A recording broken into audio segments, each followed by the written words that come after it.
mais uma vez juntos para darmos continuidade aos nossos estudos de consolidação, né?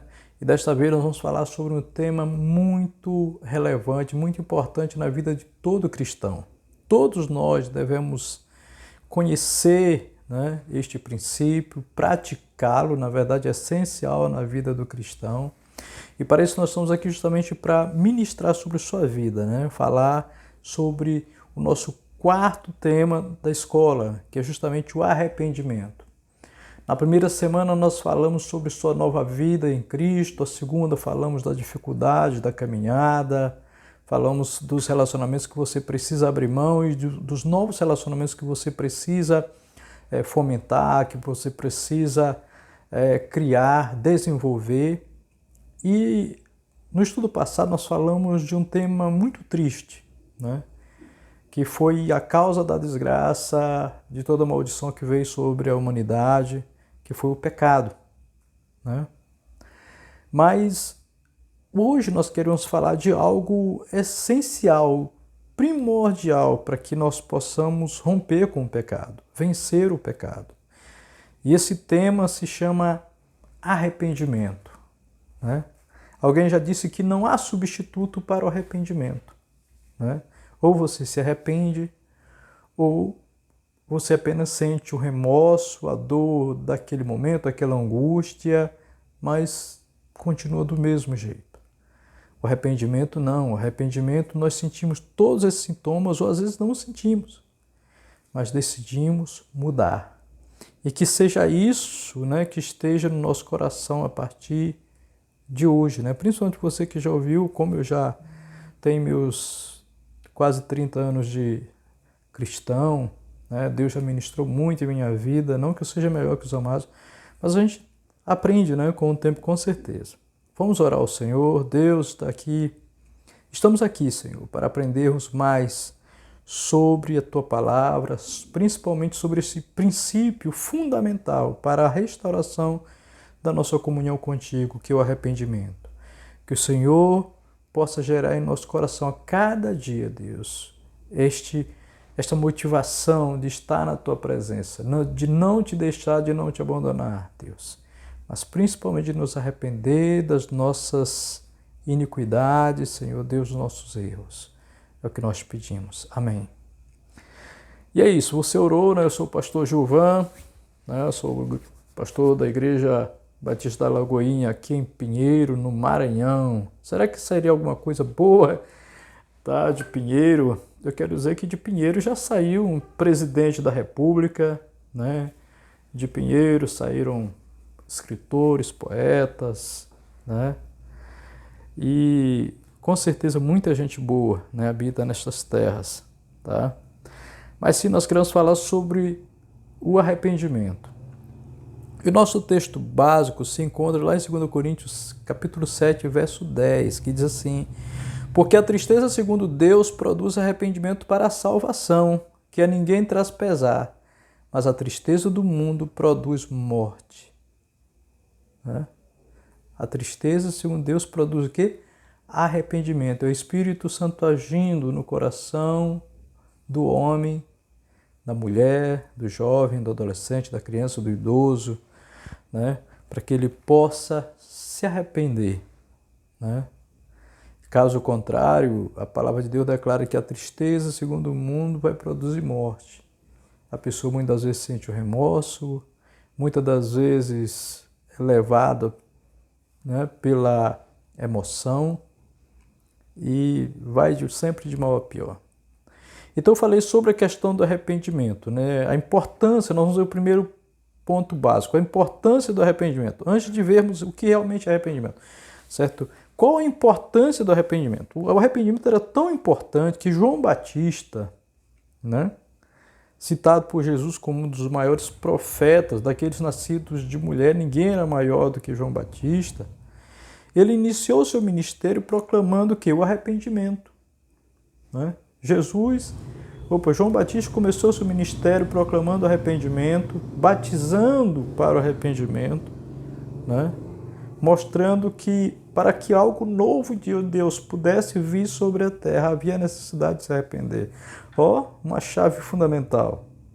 para que algo novo possa acontecer na sua vida, a necessidade de você romper com coisas do passado, você se arrepender de velhas práticas, se arrepender de coisas que não agradam a Deus. O próprio Jesus, ele começou o seu ministério também pregando arrependimento. Arrependei-vos, pois, e convertei-vos, porque é chegado o reino dos céus. Né? Então, o Senhor Jesus começou também na mesma dimensão do João Batista, ali, eu não diria na mesma unção, que João Batista veio na unção de Elias, certo? Mas Jesus veio na unção do Filho, né, do Todo-Poderoso, tá? E ele veio pregando sobre algo indispensável, né? Indispensável para que haja uma nova vida, para que haja regeneração, para que possamos experimentar o melhor de Deus. Como eu falei anteriormente, não há outro termo para o arrependimento, né? Tá certo? Outra coisa interessante é que os próprios apóstolos, eles começaram sua mensagem falando sobre arrependimento, né? Os apóstolos, quando começaram a pregação, começaram falando sobre arrependimento, né? E a falta de arrependimento leva à perdição, né? Por outro lado, o arrependimento produz o quê? Vida. O arrependimento vai produzir vida. Mas, pastor, o senhor falou sobre essa importância do arrependimento, certo? Falou que não há outro termo substituto para o arrependimento, que Jesus começou pregando, que João Batista começou pregando sobre arrependimento. Mas, afinal, o que é o arrependimento, né? Nós precisamos aprender nesse momento que o arrependimento é o mesmo que dá a meia volta. É você estar indo em uma direção e perceber que essa direção está conduzindo à morte, está conduzindo ao fracasso. Então você decide mudar. Então o arrependimento, ele tem essa conotação, tá certo? Você vinha seguindo uma direção contrária de Deus, dá a meia volta e passa a andar de acordo com, tá certo, a vontade de Deus e seus pensamentos, né? Não andando de acordo com os teus pensamentos ou emoções ou vontade, mas agora você passa a andar de acordo com a vontade de Deus. Porque dizer que se arrependeu e continuar andando da mesma forma não é arrependimento, certo? Pode ser outra coisa, remorso, uma dor, né? Tá? Então arrependimento é o que nós chamamos de meia volta, é você mudar a direção, é você dar um stop, né? Virar e voltar a passar a caminhar de maneira correta. Tá? Nós temos 3 fases para arrependimento. Nós já vimos que o arrependimento, né, que é a mudança de rota, né? Você percebeu que você estava em uma direção, você percebeu que aquela direção não ia trazer bons frutos, era um caminho de morte, era um caminho do erro, e aí você decide mudar. Isso é arrependimento. Mas para me chegar ao arrependimento, ele passa por 3 fases, né? Então, essas 3 fases, elas são áreas constitutivas do homem, né? Não é algo exterior ao homem. A primeira delas é o pensamento, as emoções e a vontade, né? Tá certo? Então, quando eu falo de pensamento, né, o primeiro eu estou falando de mudança de mente. Há uma mudança da maneira de pensar a respeito de Deus. Então, a primeira fase é que nós precisamos mudar a nossa maneira de pensar. Eu acreditava, eu cria que fazendo aquilo eu estava sendo feliz, eu estava bombando, eu estava sendo o cara, a pessoa, eu ia conquistar meus objetivos, mas de repente eu comecei a desmistificar tudo aquilo e perceber que aquilo não me levava a lugar algum. Então o que acontece? Eu passo a mudar a minha forma de pensar, mudar meus conceitos, e eu começo a valorizar a vontade de Deus, tá? Então nós passamos a pensar segundo Deus, porque o seu Espírito atua em nós, tá? Para fazer o quê? com que tenhamos a mente de Cristo. Tá? Então, essa é a primeira fase, mudança de mente. A segunda fase para a qual temos que cumprir para que o arrependimento também possa se concretizar em nossas vidas é a mudança de sentimento. Né? O homem do mundo, né? O homem que não anda segundo Deus, ele anda de acordo com as suas paixões, com os seus desejos. Então, a mudança de sentimento faz sentir com a mudança de mente. Você muda a sua mente, automaticamente os seus sentimentos tendem a mudar. Agora não são mais os sentimentos que governam, né? Não são as minhas paixões, os meus desejos, né? As minhas vontades, mas agora é a minha mente, né?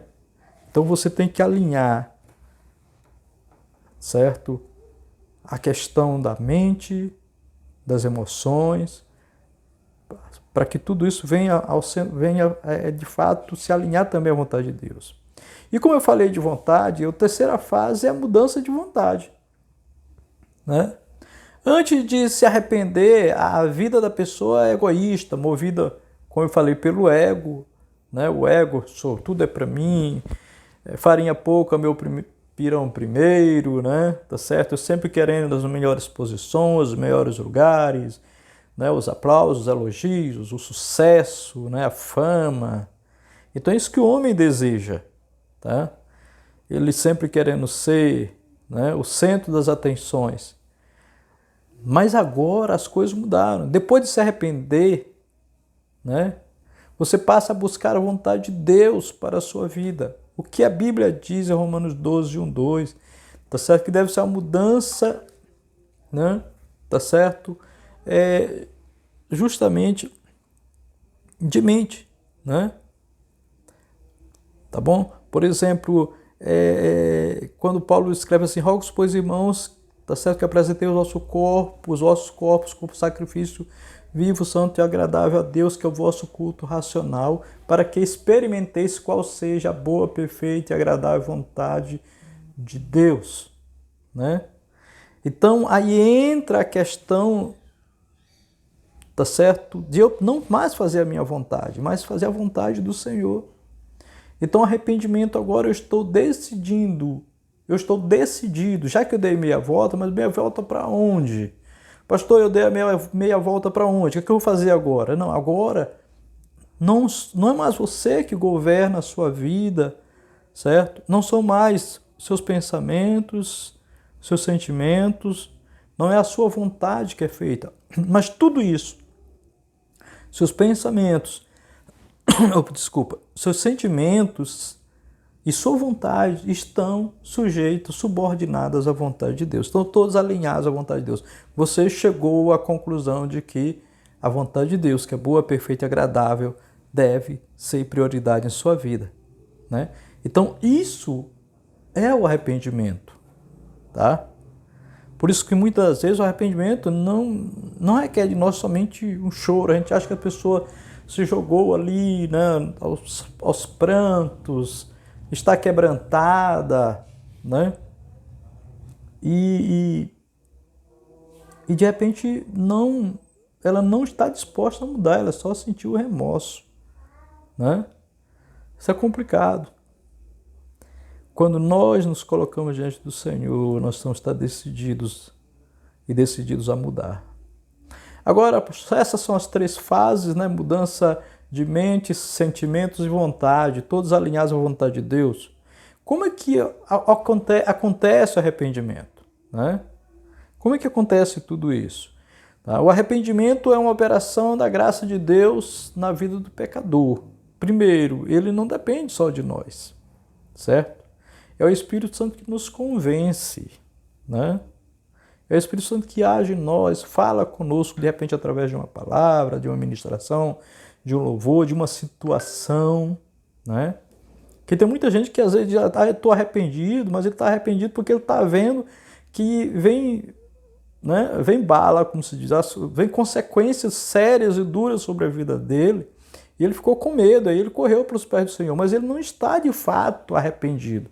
Ele está apenas com medo das consequências dos seus pecados, dos seus erros, ou de uma situação. O arrependimento é quando você declara que a vontade de Deus é que é válida sobre a sua vida. E por isso é uma operação da graça de Deus, né? O arrependimento é operado através de Cristo. Quando o homem aceita Jesus como seu Senhor e Salvador, opera-se o arrependimento. Então a pessoa, quando ela aceita o Senhor Jesus, ali naquele momento, o arrependimento está sendo operado naquela vida. Ele não está indo ali por emoção, né, ou por uma situação, como eu falei lá no primeiro estudo, mas ele está ali, ele decidiu porque ele está arrependido, né? Tá certo? E uma outra coisa é que o arrependimento é operado por uma iluminação do Espírito Santo, na consciência do quê? Do pecador, tornando-o sensível ao seu pecado e à sua condição de perdido diante de Deus. Isso inquieta e ele pode clamar, né? Tá certo? Como o próprio apóstolo Paulo falou, quem me livrará do corpo desta morte? Né? Então, muitas pessoas vão à igreja, frequentam a igreja, e algumas delas com as melhores das intenções, se diz estar arrependida, mas na verdade nunca tiveram encontro com o Senhor, porque o que as forçou ali foi o reconhecimento apenas de uma situação de perda, de prejuízo, ou perder alguém da família, ou por causa de uma doença. Mas o verdadeiro arrependimento, o verdadeiro nascimento, ele é gerado pelo Espírito Santo em nós e que nos leva a ter uma experiência de fato com Deus. Observe que o próprio arrependimento, ele é pregado e deve ser pregado, mas ele não é gerado pelo homem. É o Espírito Santo que opera esse milagre em nossas vidas. Por mais que tenham as 3 fases, venhamos mudar de mente, passemos a mudar de sentimentos, não somos mais guiados pelos sentimentos, não queremos mais fazer a nossa vontade, mas a de Deus, tudo isso deve estar alinhado à vontade de Deus, mas o Espírito Santo agindo. Por isso existem pessoas que vão à igreja, frequentam, e não se convertem ainda, porque elas ainda não estão convictas. O Espírito Santo ainda não operou o milagre, certo? Nesta vida. Tá? E para que a pessoa não passe só uma chuva, como se diz, ela tem que ser ministrada, ela tem que ser tratada, ela tem que entender o que ela está fazendo. Por isso que não são poucos os escândalos, não são poucas as pessoas que entram numa igreja aqui, amanhã já estão em outra, ou entram hoje, amanhã saem, porque elas não têm convicção, elas de fato não se arrependeram, elas estão à procura de algo que não existe neste mundo, né? Ou de uma igreja perfeita, né? Ou de um ambiente que possa suprir suas carências, tá certo? Sociais, emocionais, financeiras e assim por diante. E a igreja, ela não é essa instituição. A igreja é o corpo de Cristo que se reúne para adorar o Cristo, né?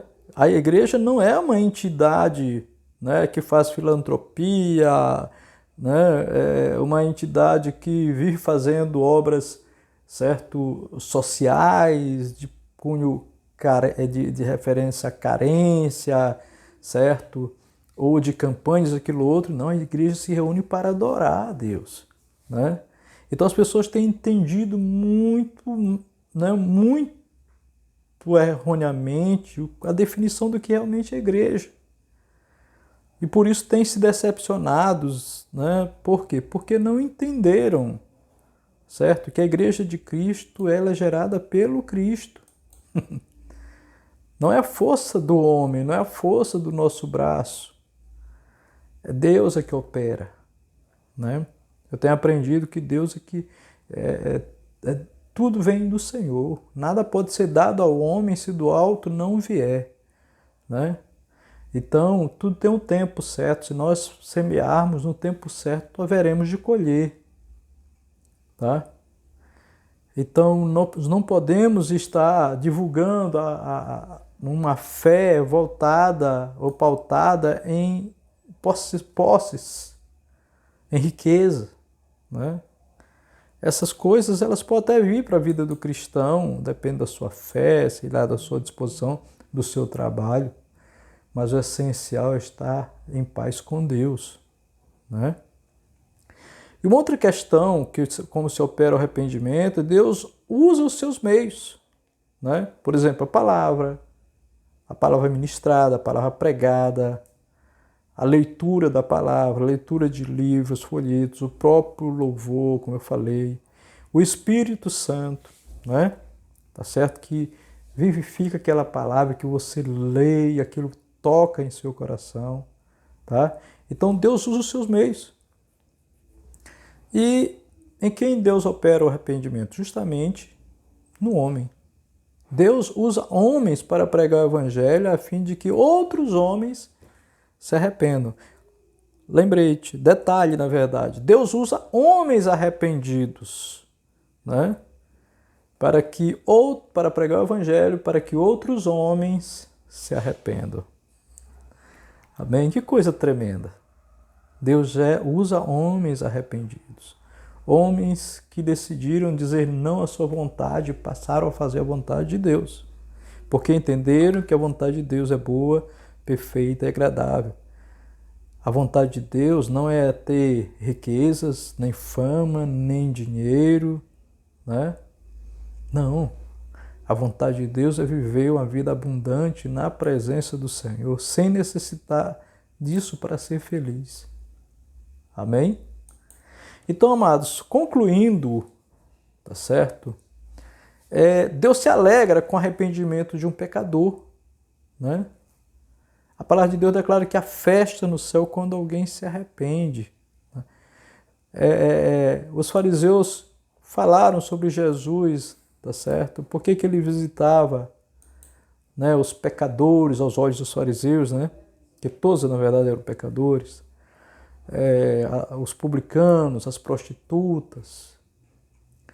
E ele disse, olha, os sãos não precisam de médico, né?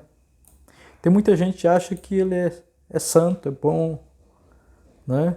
Ele não precisa de médico. E aí começa a usar, vamos dar um exemplo, de preconceito para com outras pessoas.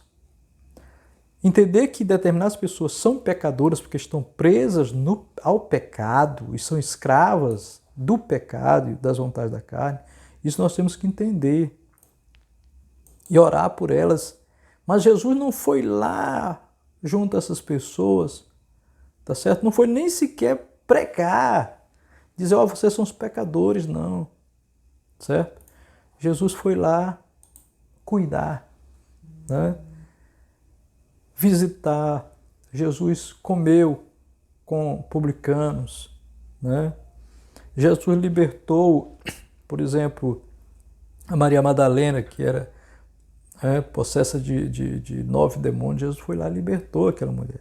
Aquela outra mulher certo, que iria ser apedrejada por causa do adultério, Jesus foi lá e simplesmente não precisou pregar, ele disse uma frase só: aquele que não tenha pecado ou não tenha cometido pecado, que atire a primeira pedra. Jesus não foi lá para julgar aquela pessoa, ele sabia sim que aquela mulher tinha errado, mas ele não foi lá para jogar na cara dela, ele foi lá para livrá-la daquilo. E essa atitude, a atitude de amor, de compaixão, essa compaixão é você ter a capacidade de se colocar no lugar do outro, né? Você vê o irmão que caiu, você não vai sair difamando e falando, né? Ou jogando na cara da pessoa. Não, você tem que usar de compaixão, de misericórdia. E é assim que Deus age. Então aquela mulher se arrependeu, né? Aquela mulher passou a seguir a Cristo. Muitos daqueles publicanos passaram a seguir a Cristo. Na verdade, né, a equipe de Jesus era formada por pecadores, por pescadores, pecadores, né? Por mulheres que naquela sociedade muito machista da época, eram ainda colocadas à margem da sociedade, mas eram as mulheres que sustentavam o ministério de Jesus, né? Ou seja, que, né, responsabilidade. Elas sustentavam o ministério de Jesus. Tá bom? Então, amados, isso é arrependimento, né? Essa mudança, né? O arrependimento, ele gera perdão. Nós não temos que nos justificar, né? Quando nós pecarmos, nós não precisamos, ou errarmos, não precisamos sair justificando para A e para B, não. Converse com Deus, ou então admita o seu erro, né? Até você justificar, a justificativa muitas das vezes está atrelada ao nosso orgulho, para você de repente dizer, não, eu não errei, isso aí foi um lapso. Não, você errou, você falhou, se arrependa, peça perdão, né? Quem você ofendeu, peça perdão pela coisa errada que você fez, né? Jesus, certa vez, falando aos discípulos sobre um publicano, né, e um fariseu, o fariseu estava orando e ele dizendo, Senhor, graças te dou por isso, por aquilo, mas eu não sou como fulano, né? E aquele publicano, ele nem ousava falar alguma coisa, porque ele sabia que ele era pecador. E Jesus diz, olha, esse publicano,